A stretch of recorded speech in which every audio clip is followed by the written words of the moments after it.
Hello, I am Celeste Hudson, And I am Kevin E. Smith. and together we're Two Vets, One Mic. And today we have Lee Glasser here. He's a former Marine who was actually a musician in the Marine Corps. So Kevin is going to start off with some few questions with him, and we'll go from there. Awesome. Lee, like I said earlier, it was good chatting with you the other day. I think you just have a unique transition experience. And I think all of our transitions are unique in a sense, but I think it's important for us to hear different stories. And I think we can learn from each other. And so I was just intrigued by how everything has gone for you. So if you could tell us a little bit about you and, Mhm. kind of what led you to join the military and what led you to leave the military. Yeah. So first, I just want to thank you both for taking the time to provide me this platform to share my story. I really appreciate that. I really appreciate being here and taking the time to share my story. So just a little bit about myself. So I'm Lee Glasser. I'm a Marine Corps veteran. I was a tuba player in the Marine Corps, and the band is actually kind of what initially first drove me to joining the Marine Corps. You don't necessarily hear that from a lot of people, but I was actually I come from a very heavily military family. I've got I've got my on my mom's side of the family, she has 9 siblings, and pretty much all of them either joined or married somebody that had joined the military. So I have a lot of military family. My senior year in high school, I actually saw the Commandant's Own, which is the Marine Corps Drum and Bugle Corps. They're stationed directly out of Quantico, and they just travel and they do a lot of outreach on behalf of the Marine Corps, and they do things that like what I did. I saw them at the Texas State Fair. They were amazing. I was just like, man, that's really cool. Um, and I ended up talking with my parents, and it was just kind of one of those things where they wanted me to go join. They didn't want me to join straight out of high school. They wanted me to go experience college. They wanted me to try some other things, and so I ended up going to college at Hardin-Simmons University out in Abilene, Texas, about 4 hours. Oh, we were Yeah. stationed at Vegas. Oh yeah, yeah. We Celeste and I had talked about that. It's a small world. Not a lot of people even hear about Abilene. It's like, and what's even funnier is people out there call it West Texas. And if you open a map of Texas, it's literally smack dab right in the center. Mhm. It's real funny. But yeah, small world, small world. So I went to school out in Abilene at Hardin Simmons, part of the world famous Cowboy Marching Band, which was a really cool experience. And after a couple years, I just, to be honest, I couldn't afford college anymore. It was a private university, so it was I really was just about expensive. to say Herman Simmons is expensive. Abilene Expensive. Christian, expensive. hmm Yeah. hmm hmm Hmm. And so even being on a full ride music scholarship, it just wasn't enough to cover all my costs. And I just ended up going back to how I wanted to be. I was initially talking about looking at joining the Marine Corps, and my parents were just like, "Oh, well, what about the Army? What about the Navy?" Basically, they didn't want me to join a military branch, specifically like the Marine Corps, where everybody you meet says, "Oh, I deployed here and I deployed there," and that's of course like a big reason why I wanted to join the Marine Corps. It's like I was going to get paid to shoot guns and play the tuba. I didn't think that was a bad. I didn't see that as a bad thing in any way. And I actually ended up getting stationed at Camp Lejeune in North Carolina, and less than a year after being stationed there, maybe just a year after that, I ended up getting detached with about 7 others, and we went on a year-long deployment to Camp Leatherneck out in Afghanistan, which was an incredible experience. I got to work in a very high echelon environment, working as logistics NCOIC, as well as dual operations as a disbursement officer. I ended up having to have my colonel sign paperwork all the way up to the general, basically to handle about $500,000 in cash while we were out in the middle of nowhere in Afghanistan. And one of my lieutenants would buy something, and I would pay with the money I was carrying around. It was a really, really cool experience as a corporal to be seeing half of the things that I saw in this command element. We were working as the Afghan National Security Forces development. And so all of RC Southwest's training for the Afghan forces, whether it be the Border Patrol, the National Army, um, Special Forces, all their training came directly through our office. It was a really cool experience. I got to see and do a lot of things that most people, even many ranks above me, got to see. So I also saw a lot of things that I didn't necessarily agree with, which was a big driving factor on when I first kind of made that step to considering whether or not I wanted to continue my enlistment with the Marine Corps, because I was very gung ho. I was planning on doing my 20 years, and I just didn't see a lot of things that really sat well with me. Which I'm not going to get on my political soapbox. That's not what this is about. Mhm. But it was just one of the main driving factors for me. I had an officer that I had met while I was on my deployment. He tried convincing me to reconsider what I had initially looked at, going officer through the MESET program, and I had also considered going counter intel, a lap move to counter intel. I ended up blowing out both my knees towards the end of my contract. I ended up coming home from Afghanistan for my dad's funeral. There was just a lot of things that just kind of lined up, and it was just like, you know what, I guess it's time to go home. And so I I thanked everyone for everything that they provided me. I packed up my bags and I ended up going home after 4 years. And I've had a really unique and interesting experience since getting out. Wow. And where were you? You said you were at Camp Lejeune? Yes, Mm-hmm. out in North Carolina. Mm-hmm. And I was at Camp Leatherneck for my deployment to Afghanistan. Although we got to go to all sorts of places. I took a picture of Iran. I went to Kabul. I got to see and do a lot of cool things. Mm-hmm. Mm-hmm. And so where did you go after you got out? I went back home to Texas, Mm-hmm. which is where I'm originally from.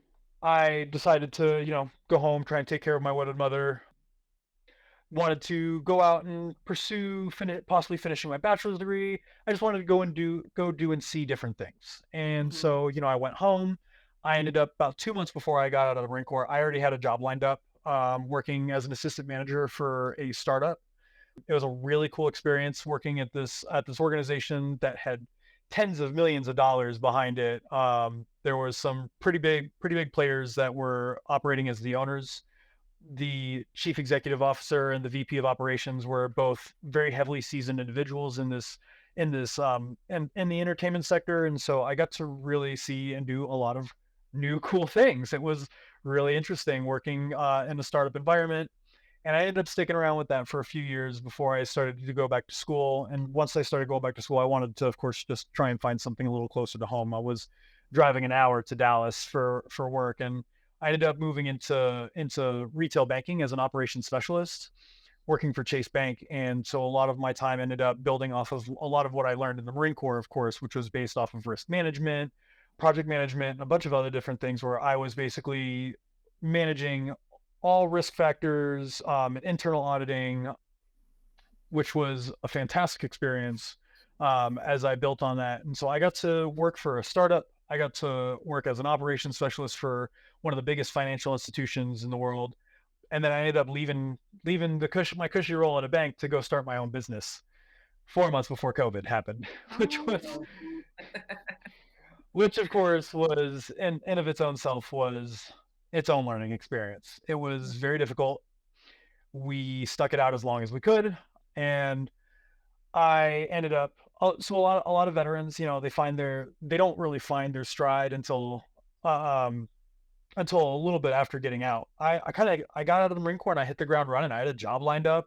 I came home on a Saturday and I was at work on Sunday, and I never had a Mm-hmm. break. I worked for years on, and then I decided, I wanted to go be an entrepreneur just like my dad was, and just like many other millions of other people have done. And I went out there and I tried to go do it for myself and by myself and for myself. And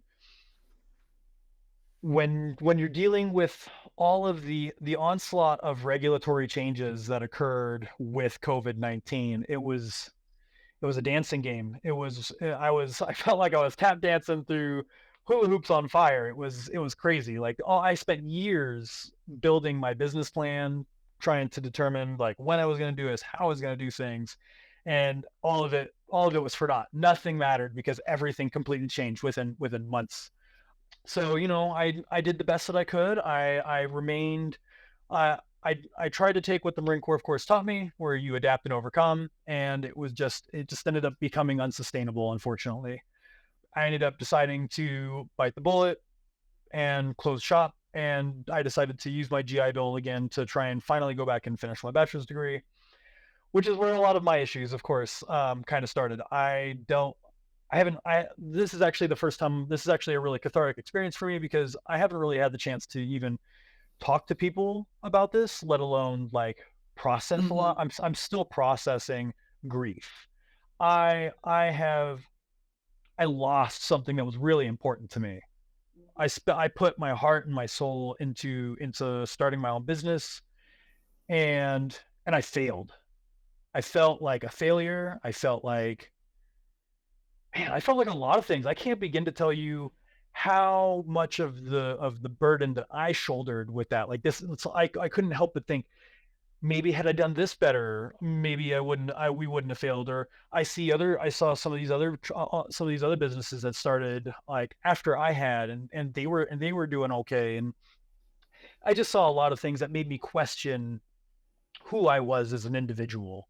I questioned everything that I had ever been through. I questioned just everything. I went through life succeeding at everything I tried because not only was that what my parents had taught me, but that was what the Marine Corps instilled in me. You just charge through, and if you really need, you just grab resources. And man, there just wasn't. I couldn't qualify for the PPP loans because we had less than a year under business. We couldn't Mm. qualify. There was just so many different things that just lined it. It was just the perfect storm.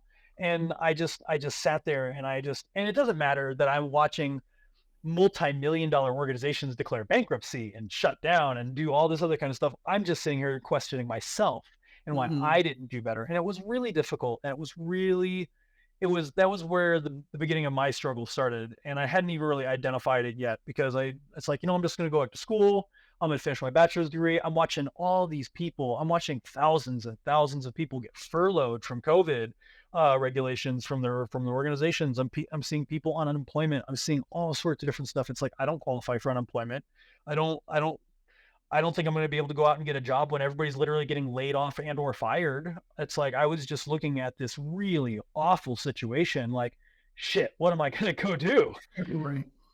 I was like, well, I guess I'm just going to go back to school for the meantime and just kind of ride this out and just like collect my GI Bill benefits and just see where I'm going. Because it's like I was getting my disability, which that's a whole nother long story in of itself. That was its own struggle. If you're listening, please do not sit on this. There are resources out there. You can get your veterans benefits taken care of. Please don't make a lot of many of the mistakes that a lot of other people have before you. But Lee, I was going to ask you, what resources did you have when you got out? Because even I got out, I retired 4 years ago, and I feel like it's leaps and bounds even more than just 4 years ago, right? So, mhm. what resources did you have when you so got? So just to clarify, I've been out since 2013. I have been out for over 10 years now, and there were zilch for resources when I got out, at least that were accessible. So just briefly, the way my SEPs and TAPs, my separation classes went with the Marine Corps 10 years ago went. I signed up. They actually gave you an option. It's like, you can either sign up if you want to go back to college, if you want to go to job and do resume writing, or if you even want to start your own business. There are 3 different courses that you can take for your SEPs and TAPs. So it's just like, okay, great. I'm going to sign up for the entrepreneurship class. I've been to college. I've had jobs. I know how to write a resume. I know how to apply to colleges. I don't need this help. I would love this help over here.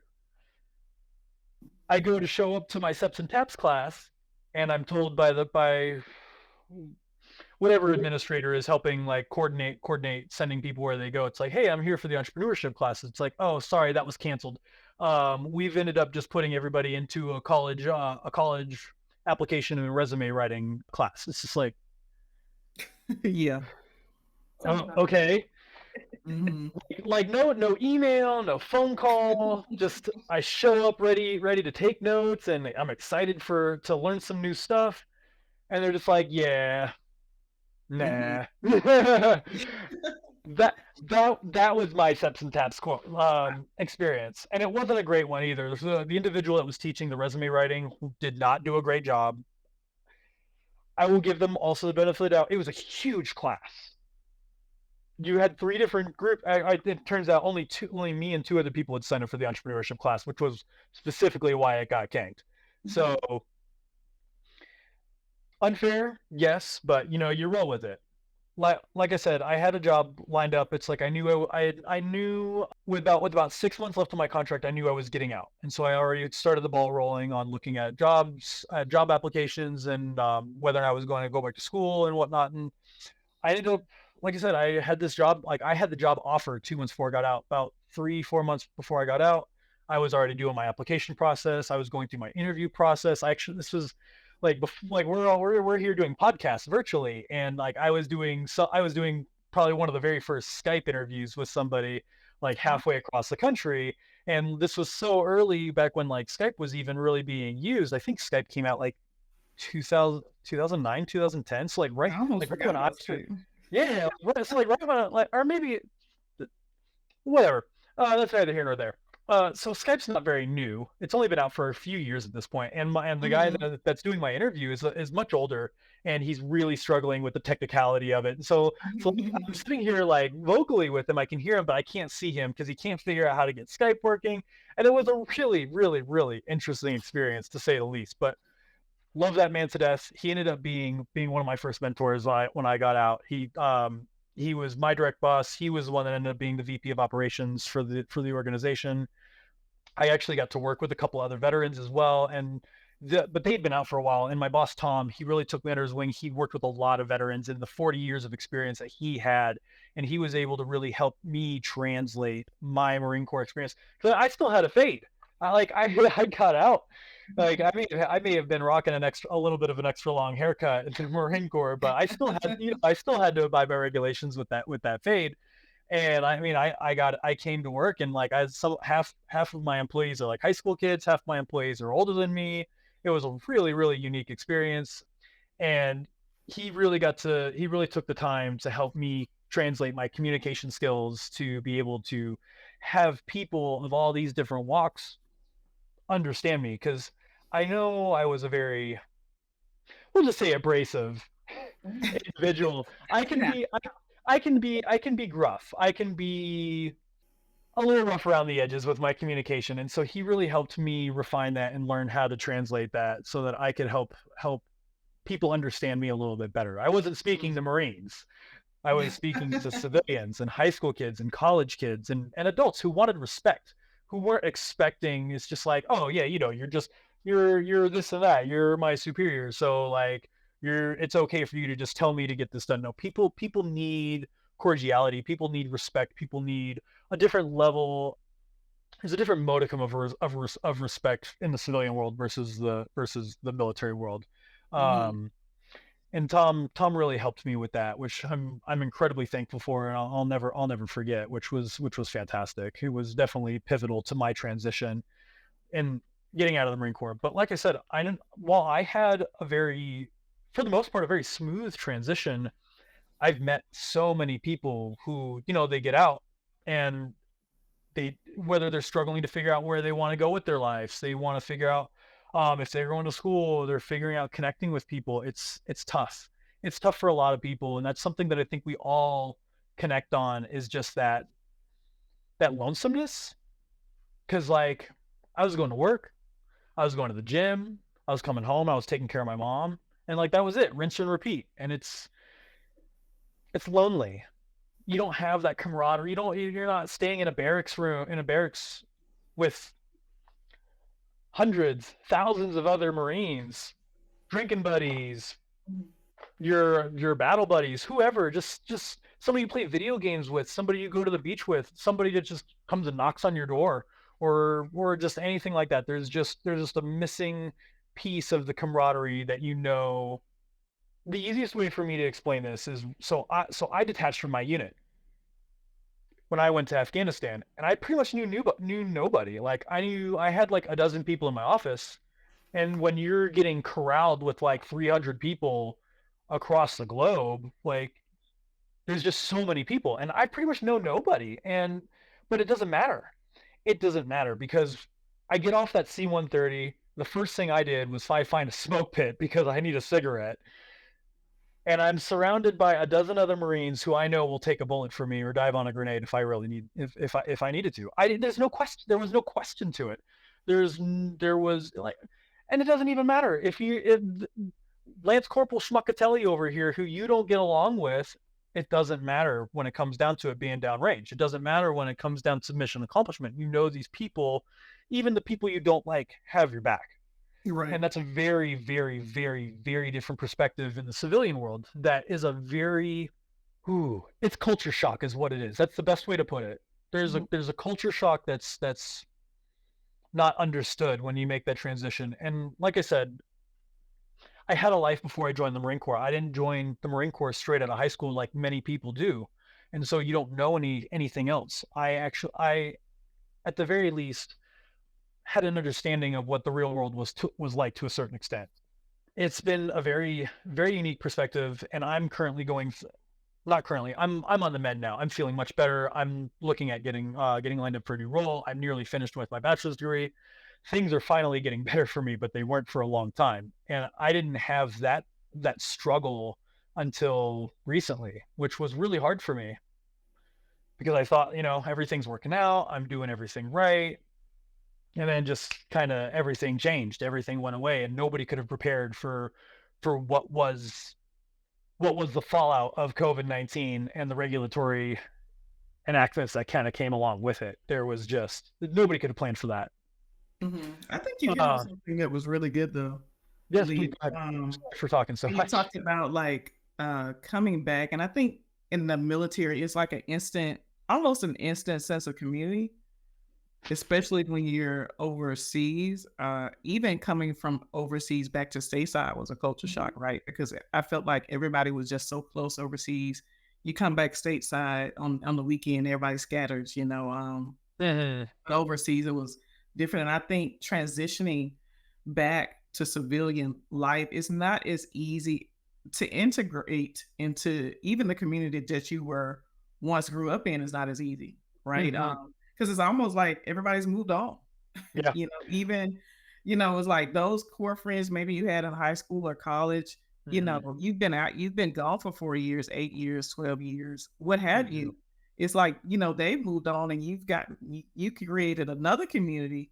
And now it's not as just easy as like, hey, just go reintegrate yourself with this community, and especially Mhm. after being in a military community. So I think that was I like that you brought that up. It just brought to mind where I think the thought is, you get out, oh, you just, go home or go wherever and you're just going to be okay. And I think that is a misunderstanding to military people re coming back to community, a different community, and it's just not that easy to kind of plug and play. Absolutely. Hmm. All Hmm. right. So since you've been out, I know you said after COVID, it was this big struggle after you lost your business and everything. So we got in contact through Veterati. Mhm. And to let everyone know, like Lee and I've been working with Lee for about 2 months now. He reached out to me through Veterati because I'm a mentor on there, and I had my job title as senior analyst, and he was looking into getting becoming an analyst and do the Google data analytics course. I just want to know, like, how did you find out about Veterati being out since 2013? I mean, that's fairly new, not real new, Mhm. but I don't think it was around 2013. How did you find out about that? And I know you've been involved with Career Forward, Hiring Our Heroes, like that stuff wasn't around that time either. So Mhm. can you tell us how you stumbled across all that? Absolutely. I'd be happy to share that. Finding this information has been a long-standing process. It's been a constant process since basically I started to try and get back onto the job market a year ago.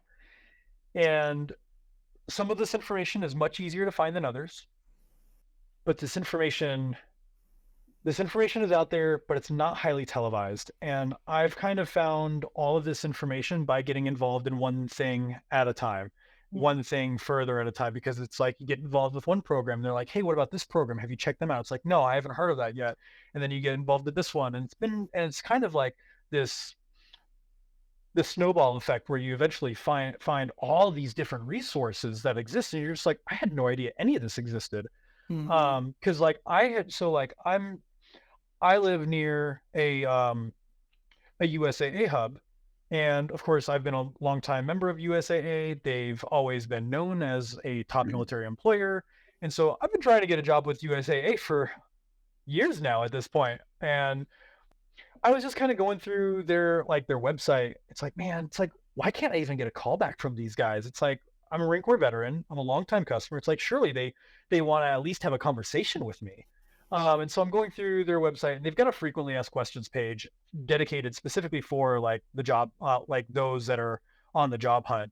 And basically answering one of those bullets is basically like my question. It's like, why can't I get a call back? I don't remember exactly. I don't remember exactly how they worded it, but that's basically the question. It's like, why can't I get a call back from USAA? And it's just like everybody. Basically, the answer is everybody that's in the military wants to try and get a job with us. It's a very competitive market. If you'd like to get in touch with somebody, we highly recommend these programs. And one of the top programs that they had listed was American Corporate Partners, or ACP. And basically, they on their website had explained it's like you get tied in with a mentor, and these mentors can get you hooked up with different connections who are in different organizations. And of course, USAA is a major sponsor, I believe, of ACP, so they have a lot of connections that work directly with ACP. And so they're basically advertising. It's like, hey, we have this backdoor channel to try and get in with us. So it's like, okay, let me start looking into this. So I got involved with ACP. I looked at their program, and that was just kind of the rabbit hole that was just kind of what led me down the rabbit hole. I Mhm. found ACP, and then I found Hire Heroes USA, and then I found Hiring Our Heroes, and then I found like GI Jobs, and I've just found so many different organizations that do a lot of similar stuff where they basically try to facilitate making those connections between you as the job seeker with organizations that are looking to hire military talent. The program I specifically ended up kind of latching on specifically to, and of course that's how I found Veterati, was going through ACP and all these different other programs. That's specifically how I found Veterati. With going through these programs, I ended up latching the strongest onto Hiring Our Heroes because they offered a program called Career Forward, which is a fairly new program specifically dedicated to veterans. So I'm going through all these programs. I've been out for 10 years, and it's just like I'm finding out about SkillBridge, and I'm seeing these basically these fellowships that you can do as like while you're actively separating from the military. And it's just like, man, this is a really cool program. It's really hard not to be a little bitter because like none of this existed, but this is such a fantastic program that I see so many veterans having access to. But it comes back to, it's just like, well, what about me? It's like I've been out for a while now. It's like I didn't need any help for a while. It's like, but now I do need help. Do I not rate? Do I not get any help? Like I'm Mhm. struggling too. And so that's actually kind of how I got on with Hiring Our Heroes, is because they had that Career Forward program. They've got multiple different fellowship programs where they've got some called the corporate fellowship sponsorship, or it's a mouthful. Basically, that's specifically to put like actively transitioning veterans into corporate environments.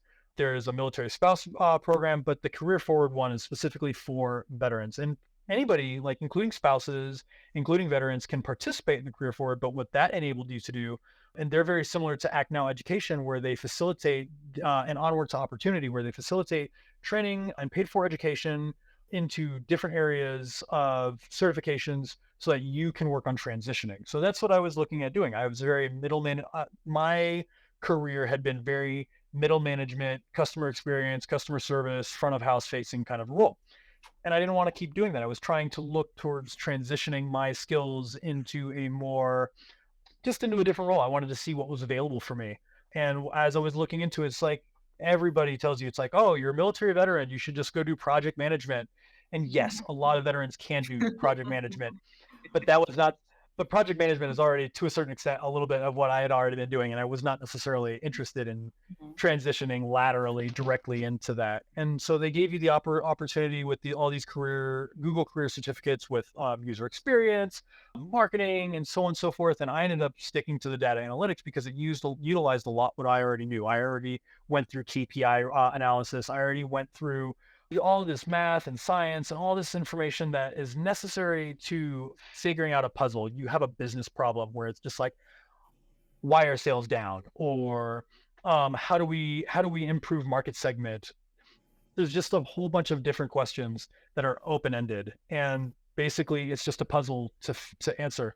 You have all this information and you have to sort through it, and you have to derive this analysis, and you have to basically come back to these people and say, hey, because of this trajectory, or for these sales, or because of this trajectory for our loss of clientele and this demographic, so on and so forth, these products should be should be marketed in this way. Or there's literally an endless amount of questions and answers that come into analytics, and it was something that I really resonated with, and that was something that I thought I could get really excited about. So I pursued that with Hiring Our Heroes. Of course, that doesn't guarantee you a job, and so I have still been getting out there, putting myself out there, trying to connect with people, and it's really, really tough right now. This market has been it's been very difficult to stay positive in this difficult market. You've got people who are currently actively transitioning, and they're struggling. I see people with 20 years of service, like, hey, can somebody connect me? Hey, what can I find in this area? And even people with detailed histories, I'm seeing struggle, and it's tough to watch. It's like I've got a career break. I still haven't finished my degree. I've got my failed business on my resume. It's like, how am I supposed to compete with these people? And so, like, on top of everything else that I've already been struggling with, like questioning who I am after the failure of my business, now I'm sitting here also contemplating, how am I supposed to compete with these people? I'm already dealing with a loss of self, and now I'm also dealing with imposter syndrome on top of that. It was a really bad situation. It's been very difficult to be positive, and that's why, Celeste, if I could take a moment on this platform to just thank you specifically for your feedback and your time and just everything that you have done, because I feel like a lot of the changes that I have been going through for the last couple of months have strongly been directly due to your involvement, your feedback, your guidance, your wisdom, your connections. It's been you. I know it's me. Like I had to do the interview. Like, I've got this lined up, but you helped me. You helped me figure out who I am again. You helped me get back on the horse, and I have so much gratitude for you. I can't even begin to describe how thankful I am to your feedback and your assistance. Thank you. Appreciate that. If anybody's listening, Veterati is a great program. ACP is a great program. Find a mentor. Find somebody to connect with. I do have another question to follow up to that. So you said you were, I hear a lot of people, I don't know if we've talked about it. I fortunately had a very smooth transition like you as well. So there was no, struggling right after. And I had all these resources available to me that weren't even available to Kebony around the time that she transitioned, 4 years earlier. How long did it actually take you when she started searching for a job again? How long and how hard was it to get that process going? So my LinkedIn premium just expired, so it's been over a year.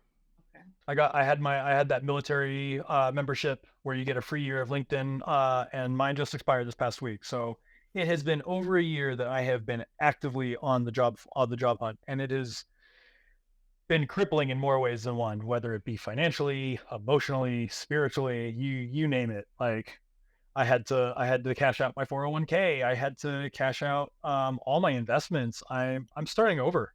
It really sucks. Between the financial loss from my business to just trying to survive. Like, my disability and my GI Bill only gets you so far. Right. It's been nice, but it only gets you so far, and it's been really hard. And that's why, like, just having you, Celeste, help me, like, having you help me get back on that horse. Like, there's been a lot of introductions that you did that really helped me get out there. And even though, like, I'm getting ready to go do a role with Verizon, which is really cool, through the Hiring Our Hero Fellowship. You've connected me with multiple people, and that really helps, just getting out there, talking with people. Like, there's all these programs that's just like, oh yeah, practice using this interview. Like I did Canterful. I've used a couple of those AI softwares where you can like record yourself. It's not the real thing. There's there's this, at least for me, I won't speak for everybody, but there's like this game time mentality that kind of hits where it's just like a real interview is coming. It's just like, oh shit. Okay, here is the real thing. Don't mess this up. And there's anxiety, there's a lot of things that go through your head as you psych yourself up and try not to psych yourself out at the same time, while you're getting prepared for this situation where it's just like, okay, I need a job. It's like I need to nail this, and it's just like, how many times are you going to shit the bed with, with a real interview before it actually goes right? And I can tell you right now that I shit the bed with a couple of different interviews. There have been a couple of different interviews that I can look back on. It's just like, wow, I definitely put my foot in my mouth. I definitely could have done that much better. And it's just, nothing really prepares you for that game time. But I will say those informational interviews, just getting comfortable with talking with people in these environments, you've connected me with multiple people. Like you connected me with somebody at Deloitte, and you were connecting me with somebody with PwC, and you were connecting me with somebody at Salesforce. Like all these different organizations, like you're talking like major players at major organizations. And it was a lot more comfortable of a situation because you get to sit here and it's not an interview. You're not being interviewed for a job. If anything, you're interviewing them. You want to hear more from them about their experiences, and that, I think, that really helps get that ball rolling, getting that comfort level going, because there's a certain level of, no matter how much practice that you do, that just doesn't prepare you for this. Many senior leaders, when you're doing certain things,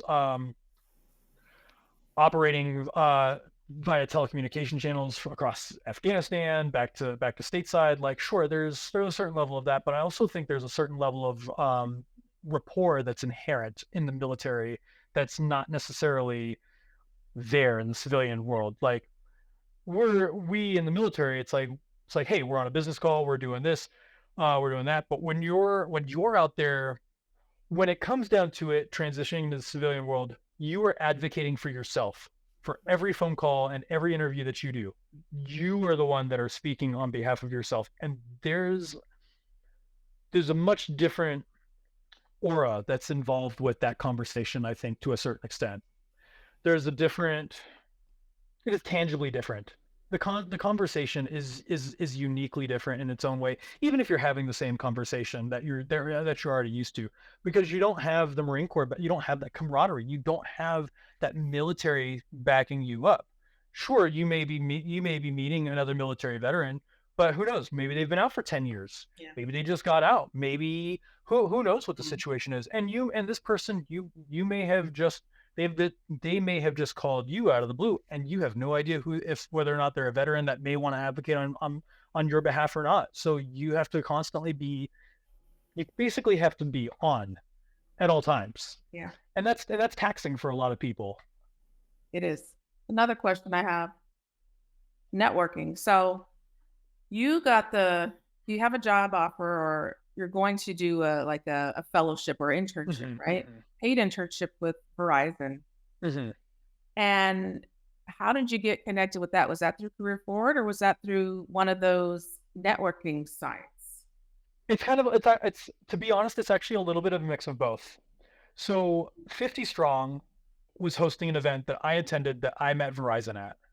So 50 Strong is an organization that hosts, it's basically a career fair. It's not a career fair. It's specifically a networking event, but there are recruiters that attend these events that are at organizations that are actively hiring, and they're all military friendly organizations. So you've got people like Verizon and Johnson & Johnson, Cushman and Wakefield, all different sectors, all different organizations, all different sizes that are coming to this event. And it's very different from all the other virtual events because it's actually it's basically a Zoom meeting, and they split it up into breakout rooms. And so each recruiter from each different organization has their own breakout room, and you can just kind of do this roundabout thing, and you get to actually sit there, and you can listen and hear from them. You just click in, raise your hand when you actually have a question, or you want to just introduce yourself. Because you go to these like brazen hosted events and you just get in line, and like Lados has 300 people in line and you may not get a chance to even ask a single question. But when you do these virtual events where they're actually sitting and talking to you, a lot of people have the same questions, and so they're able to just kind of go over everything, and so that makes the line much shorter. So you've probably got like a dozen or 2 dozen people who are actually raising their hand and kind of getting in this carousel of wanting to getting in this queue to speak with the recruiter. And so it's actually much faster, and it's much because it's much quicker, and because they're actually covering a whole lot of information. You can actually just ask 1 or 2 questions, which makes that queue move even quicker. And so you go through and you can talk to multiple different recruiters, and that's how I ended up meeting Verizon. I was the Michael McCoy was talking to somebody else about something, and so it's like, oh man, I've got a question about that. They were talking about SkillBridge fellowships, and so I raised my hand, I jumped in line, and I said, "Hey, I just wanted to ask about that SkillBridge. It's like I'm doing Career Forward, which is basically SkillBridge for veterans that have been out. It's fully funded, just like SkillBridge is, because while they're still in, would I be able to do that?" And a different recruiter for Verizon, who was also in on that call, he basically flagged me down. We exchanged information, and he gave me a phone call right after that. And so we were talking about the opportunities at Verizon. He understood where I was coming from. My questions and my perspective really resonated with him because he was actually a Hiring Our Heroes SkillBridge convert. He did the corporate fellowship program through Hiring Our Heroes, and so he's like, "Hey, I know all about this. I think it's great. I want to get in touch with you." But that only goes so far. I still had to do it. I still had to do 2 rounds of interviews, and I still had to sell myself. And even in the second round of interviews, I had to compete against 6 other people. And like you see the people, when they make the announcement, it's like, "Hey, congratulate all these different people who are coming on." Like I'm looking at these people who like are getting picked. I'm just like, oh, I got picked. I got picked with these people. It's a really good feeling. It's a really, really good feeling looking at some of the track record and the background and the history of some of these people, 20, 30-year veterans. Like I saw a command sergeant major that's getting slated in with one of the veteran roles, and it's just like, damn. I was over here sweating for a week waiting for that callback. But yeah, like the Career Forward program has been fantastic. But if I can take a moment, I know you've been telling me about this 4 block program, and I'm really excited to get did sign up with that. I'm still going to do that program as well because that's just a looks like a really flexible networking program, and it's very, very unique in a different way that nothing against Hiring Our Heroes, but within reason, I think I might have preferred the 4 block cohort. Just the way, looking at how flexible you guys are doing them in the evening, so that people that do have a job can still participate in this. You're connecting directly with other people. It's basically kind of a mix of like what 50 Strong and Hire Our Heroes is doing, where you're just directly connecting these people with all these different organizations. The only downside to that was the limited cohort. So of course, it's just like I didn't know about it, and when I did find out about it, it's like I had already missed out on it. But I am looking forward to this fall cohort that's coming up. I still plan, even if I do take a role with Verizon full time through this fellowship program, I still plan on doing that 4 block program. It looks really exciting. You've connected me with multiple people that have participated in the 4 block cohort, and everybody that I have interacted with has just inspired nothing but confidence from the program itself, and just the people that actually like carry out these organizations. Just some of the nicest people I've ever met. Like it's really difficult to go out and make these meaningful connections. You have these people who are like, plenty of people are extroverts, and they have no problem just going into a group of 200 people and saying, "Hey, everybody should come talk to me." Not everybody operates that way. Hey, everybody. There are plenty of people who struggle just to go have that one-on-one conversation. Just introduce yourself and just say, "Hey, I'm so and so. I'm weird. It depends on the day which side of the fence I fall on." And so it's been really hard while I've been dealing with all of my idiosyncrasies and all of my anxieties and all of my issues. It's been really hard to put myself out there and just say, "Hey, would you take 15 minutes, 30 minutes and talk to me? I have nothing for you. It's like I have nothing. I don't have money to give you. I don't have advice to provide back. I am just seeking information." And there's something scary about that for a lot of people. I feel like there's just something that kind of keeps you preventing it prevents you from reaching out to a lot of people. And there are plenty of people who are just like, "Oh, well, that's not what I'm thinking. I really wish you'd just give me just reach out to me. I'd totally say yes." It's like that still doesn't change that people are afraid to make to reach out. That was actually why I reached out with you initially, Celeste. When I was going through, I had met with somebody that I had seen being very successful through their transition and utilizing a lot of programs that I had been kind of just going through but hadn't been successful through. So I reached out to him, and it's just like, hey man, I would just really like to get your perspective. I'm clearly not doing some things right, and I really need to do some things differently. And I would just like to see how you had done some things. And one thing that he had really challenged me on was to utilize Veterati a little more. And so I was going through and I was trying to go through Veterati, and that's how I found you, Celeste. And that what really made me comfortable, like half a dozen different people who might have been able to speak with, but like maybe not that much. You were actually really high up on the list. You were like one of the first few clicks. But I passed a few people, and it's just like, should I talk to this person? Maybe, maybe not. But right there, you had on there. It's like, I am a mentor. If you would like to request me to be a mentor, I'm not sure exactly how you worded it, but basically you had spelled it out in black and white. It's like, I would like to be your mentor. Feel free to ask me if you would like mentorship. And it's just like, that's what I'm looking for. That's what I need. It's like, sure, Veterati is a program to connect you with other people and to maybe find that, but it's just like, I'm looking for a specific thing. I was looking for a mentor. You were an analyst. You have a very dedicated career from from your time in the military. You've been out for a while. You've had a very successful transition. I saw all these positive things that were on your profile, and it really resonated with me. And your openness to speak really made me feel comfortable in reaching out.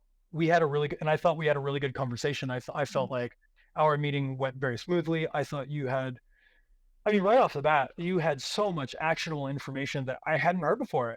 You go through a lot of these programs, and I hate to say it, but to a certain extent, once you've done all of them, it's all the same information. Yeah. Go talk with these people, go do this, go do that. And it's just like, okay, I've done all this. Do you have anything new for me? And I really couldn't find that. And just right off the bat, you just kept giving me great information right off the bat. And it was just, I don't know. I thought our conversation went really smoothly. I loved all the information you were providing me. And I came out and asked, and it's just like, hey, would you please be my mentor? and I'm very thankful that you said yes. Because of course, like I said, that started our mentor-mentee relationship for the last couple of months, and I feel like our weekly meetings have been pivotal to a lot of the changes because you've been able to say, "Hey, what are we doing?" And it's like we have this. It's basically like a stand-up huddle. Like if anybody that works corporate like would know, it's like this is our stand-up, going over the things like this is what we want to achieve for the week. Here's some new information.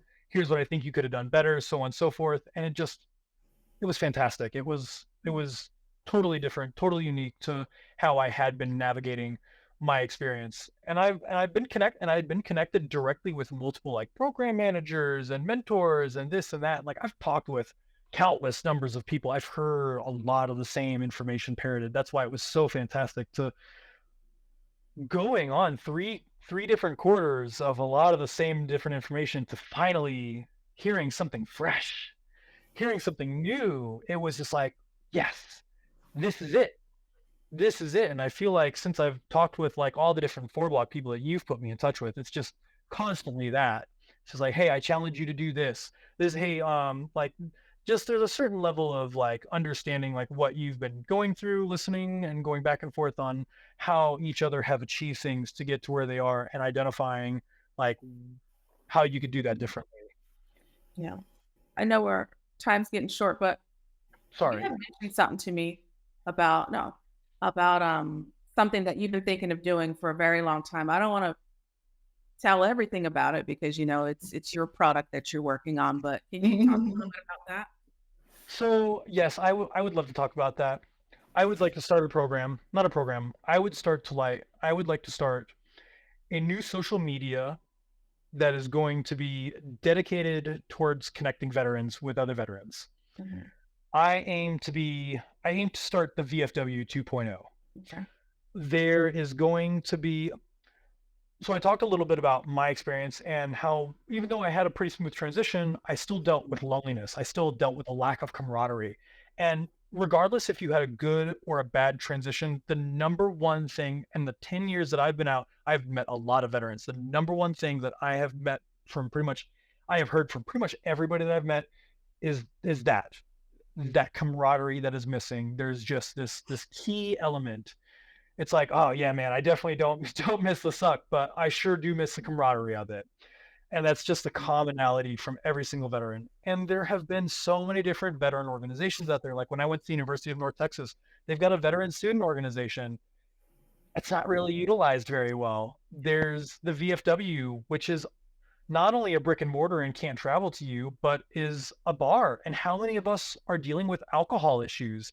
There are there's just so many different things. And so when I had gotten, just a really quick short story, I had been going to school at University of North Texas.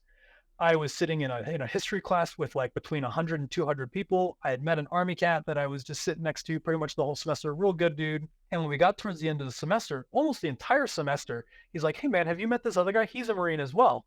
And it's just like, "No, I've never even seen this guy. I have no idea who this guy is. I've been in class this whole semester with him, and I've never even met him, let alone know that he's a Marine." And of course, we click right away. And so we're hanging out. We're getting to know each other over the next couple of weeks.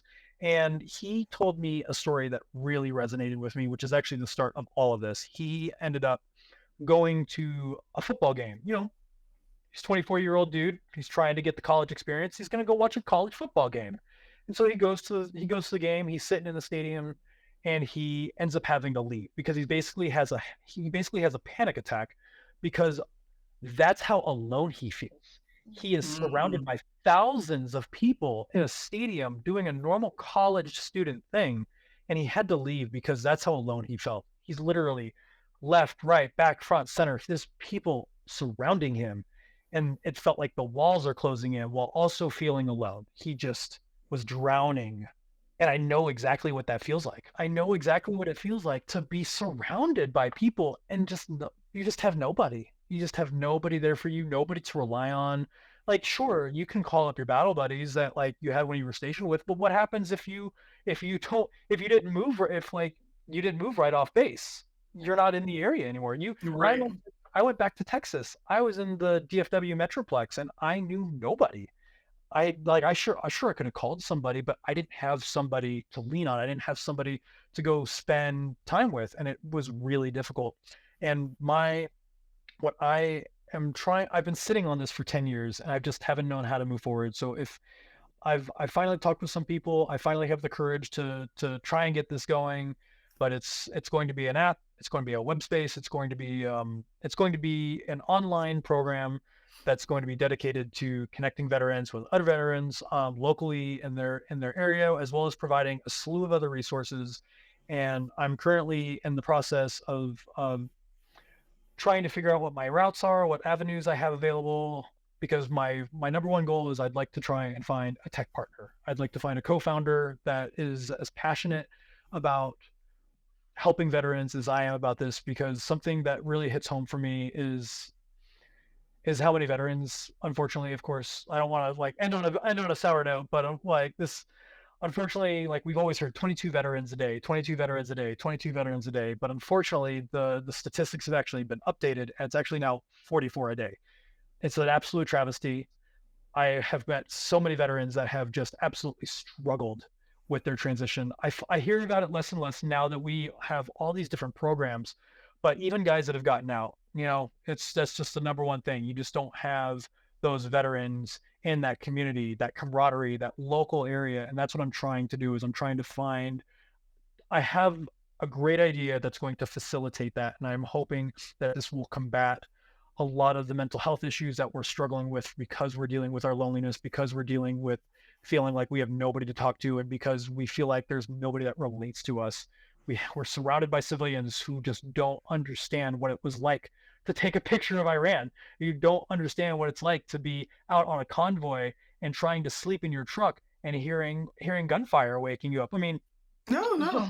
just so there's just so many different things that people just don't understand about the life of the veteran. And it I would like to try and create a way to facilitate a workaround that we can do. Like, you've got all these Wounded Warrior Project is doing some great things to help people. You've got all these different programs to help people, but I feel like there is this huge gap that is currently missing. There is just we're getting connected to jobs, we're getting connected to mental health resources, but there's so many people that that don't even know that those resources exist in the first place, and don't even know that they might have a Marine or a soldier or an airman or a coastie that lives right down the street from them, that wants to go fishing, that wants to go work on the truck with them, that might want to go grab a beer, go watch the football game. It does not matter.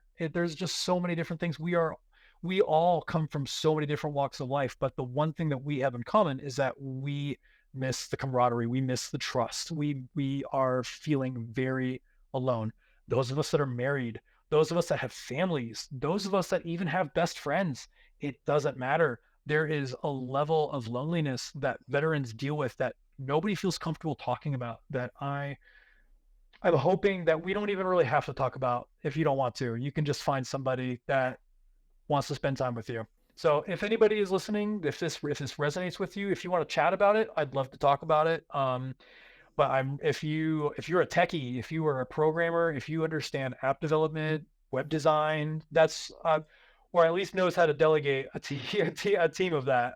That's where I'm at right now. Is I'm trying to design an MVP. I'm trying to move on to the next couple stages for funding, and trying to get this out there, because we're no longer at a point where I can just sit on this. I've just basically felt scared between like not knowing anybody on how to, well, of course I don't know anybody. I'm terrified. I don't know how to put myself out there. The resources that this app is going to provide will hopefully solve these solutions, a lot of different things like that, and I'm really excited about it. And I hope it'll get other people excited to as well, because hopefully you can make new connections, you can make new relationships, and you can find that veterans aren't really as lonely as we have to be out there. We are large in number, and we are everywhere. We just need to be able to be connected. Yeah, Mhm. that sounds amazing. No, I wanted to say it wasn't negative. I think our hashtag is real talk with veterans. So Okay. we want the honest truth. So no, thank you for sharing. Thank you for sharing that. Thank you for providing this platform that allows me to share my testimony and share my experiences, because I think it's really important. It's very cathartic for me to put my story out there, what I've been struggling with, and I really hope it helps other veterans understand that shit can suck. It does not have to all be sunshine and rainbows. You can struggle. It is okay, because that was where I struggled to reach out and find people. Was I didn't feel like I was allowed to be a failure. I wasn't allowed to show other people my weakness. I wasn't allowed, because I never was. I've never been a weak individual. I've never struggled with anything in my life. And so to have this stumble, to have where I tripped up in life, and now to have that completely derail me because I didn't feel comfortable finding help. I didn't feel comfortable finding resources. I just buried my head in the sand and just tried to just deal with it. Like how I did, like basically how I came home from my dad's funeral. It's just like, I'm just going to drink myself away, and I'm just going to fucking deal with it, because I've got work tomorrow, and the Marine Corps is not, and the Marine Corps has already given me enough leave, and that's that. Mm-hmm. That's not what we're supposed to be doing.